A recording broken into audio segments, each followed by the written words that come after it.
Okay, problem 1.4 is showing as inch, pounds, and seconds.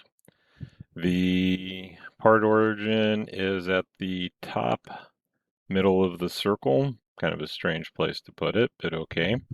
The sketches they want fully defined. It lists lines, circles, arcs, lines, center lines, arcs, circles, polygons, but this is an ellipse. We're going to extrude boss, use a six-sided polygon for the blind hole. And yeah, like as always, there's a couple ways to approach this. So in our once we've launched SolidWorks, we can go new, and this would be a good time if you have created this part template. This would be a good time to go ahead and create the inch.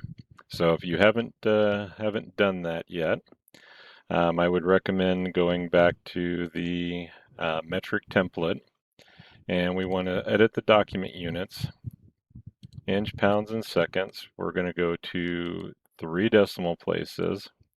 We can switch that back to millimeters as our dual dimension, and 2 decimal places, and hit OK. That's the only thing we should really have to change. And then this time, when I do the save as, I'm going to pay attention and make sure that I put in the part template, PRT-DOT.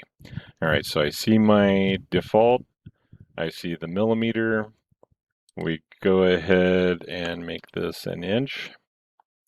And when we save it, and the thing that you're going to want to watch out for is when we go to save the part file. Right now, this is the PRT-DOT. So let's go ahead and make sure that that gets closed so that any sketches, anything that we build into it doesn't decide to move in and live there. All right, so we should be able to go part inch. I see the inch, pounds, and seconds. Everything else was working pretty good. So at this point, we're ready to start drawing. So let me mention real quick, I think I jumped over, this is an optional problem. The issues with some of picking out of 10, picking 5 that's a reasonable amount of time that you can do every week. Be able to manage the process if you have time for these and or are looking to take the CSWA exam, then going to recommend that you get familiar and do all of these. One thing of note then going forward is they're showing the origin, and notice the isometric view and the coordinate system at the top center. That means we're going to be drawing in the front plane. So we'll open up the sketch. Again, if you prefer to tell it to sketch and then pick the front plane, I'm going to start doing the most efficient, which is to select the front plane and open up a sketch. Okay, so our decision now is, do we want to do this as a shared contour and region? I think that would be the most efficient. I don't know, well, I can go back and forth on that one. So let's go ahead and do it as individual features, just to not rely so much on the contours and regions until we need them. So for this one, since we are extruding back and managing that geometry, we will go 0.45, and then we can go right into the features, and that'll let us extrude back 0.45. All right, and that puts our number in there. So if I did this, the downside to doing this as a single sketch and doing the contour and region is that we have to generate, and then we also have to do the froms and the twos.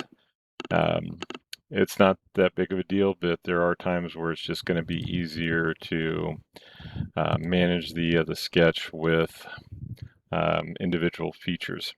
All right, so we need to open up a new sketch.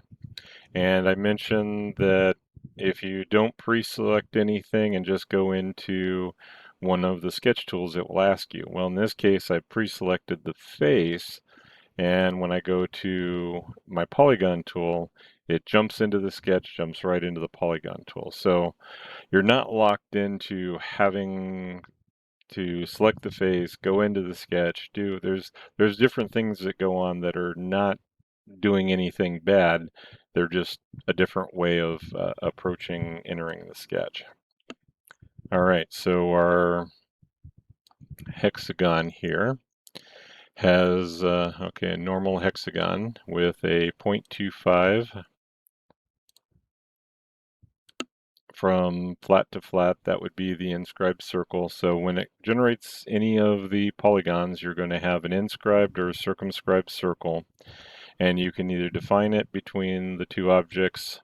In the case of a 5-sided or 7-sided, you're not really going to be able to pick those. So in that case, the inscribed circle is going to be the better choice.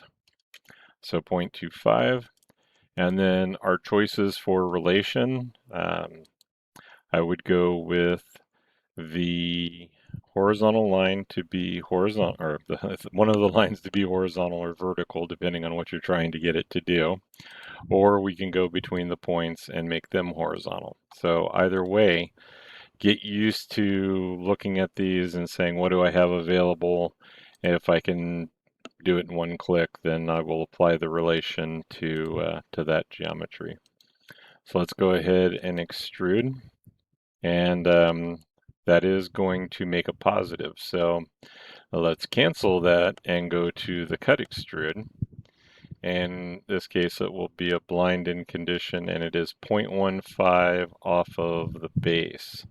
So in this case, we're introducing the end conditions as we go.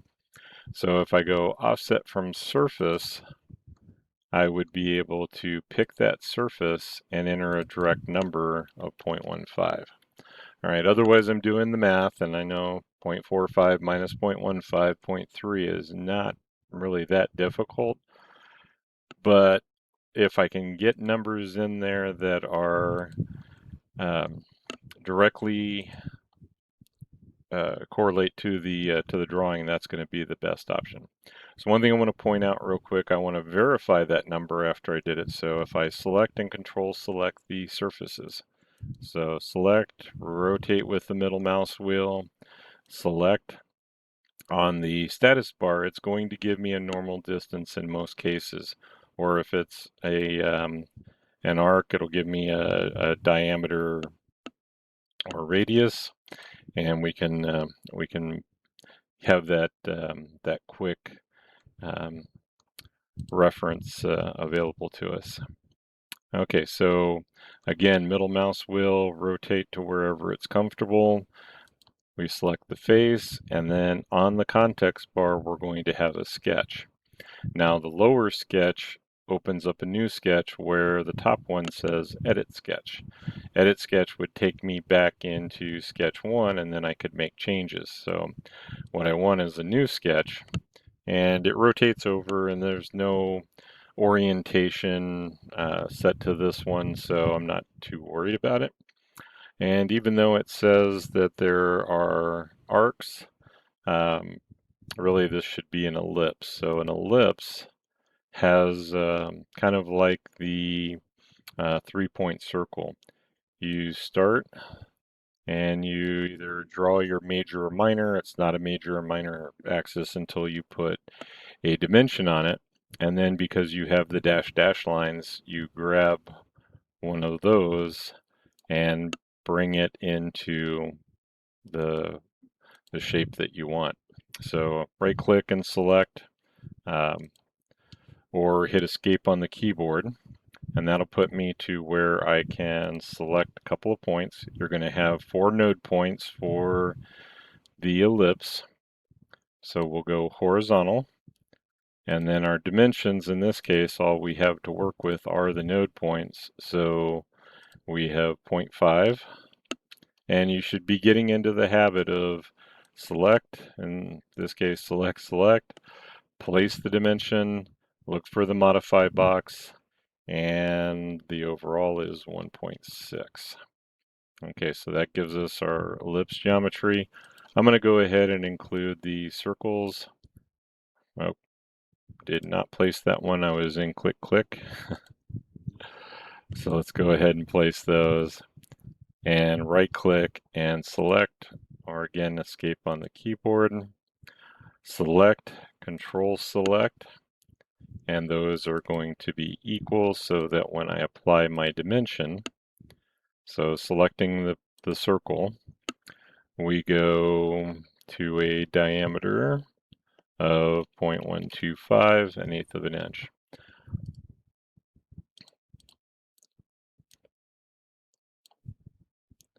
Okay, so from the end, let's see if this has any relations in it. So it moves up and down, and pretty sure that one moves up and down too. So center point to the origin and center point. I'm going to make all of these horizontal at the same time.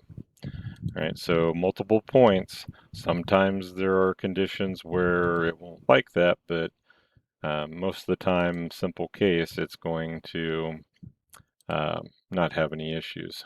So 0.175, select the point, select the circle, and 0.175. All right, so we could have mirrored that. Our design intent says they're going to be symmetrical, then we could go ahead with doing that. When I go to extrude this, I want to be looking at it from the isometric view so I can make sure it's going the right way. So let's hit Control and 7 on the keyboard. So that puts me back to isometric. No, there was a couple ways to approach the triad, reference triad. The other one was to hit the space bar and go to the isometric view on the pop-up. It moved back around on me anyway, but the transparency is going the right way. Oh, and it is 0.15. Okay, so that number was in there from the last extrude, and we have our shape. So the number here is 0.146 cubic inches. So we're going to want to go to evaluate and do our mass properties and 0.15 cubic inches, which rounded up. Man, we're in 2 decimal places on these, so let's go check the units real quick. The volume, all right, so mass and section properties is in 2 places. So I would want to go ahead and add the third. Probably should put that in the part template. So if you want to do that, good practice to review. Open up a new part, blank part. Change that mass properties precision, and then do a save as type, and overwrite the existing part inch. All right, so when I go to save this, we're going to be in that program data templates because I haven't told it that I want to put something in Dropbox or Drive or OneDrive. We're going to go find my assignments, and then this is going to become problem 1.4, and we'll go ahead and save that.